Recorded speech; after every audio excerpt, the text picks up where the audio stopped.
Something that is very important to do is to get to know the culture of the country that you're moving in. I mean, it's like in Mexico, they always say mañana, mañana, mañana. Well, that's not only for Mexico, that's for many Latin American countries. There's always a bit, sometimes it's slower than when you expected. So to have the right expectations is very important so that you don't feel frustrated. You need to understand where you're coming into. You need, and you shouldn't be comparing, well, in my home country, they do things like this. Well, you're not in your home country. So you have to have your expectations. I mean, you need to know the differences between one place and the other.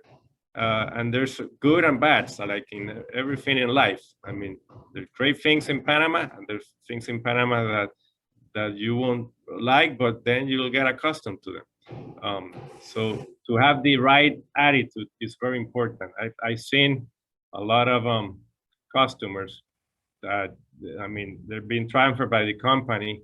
The person that is moving from a job, from an office to an office, is doing well, he's doing great, and he's getting a promotion, and he's getting a decent package because he's an expat.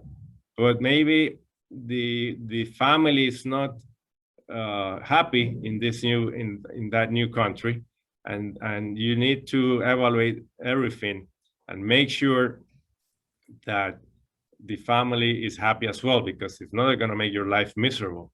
So I mean, you have to talk to the family, let them know the good things in that country, the things that are different from your home country, and having those expectations set helps a lot when you're coming into a new country.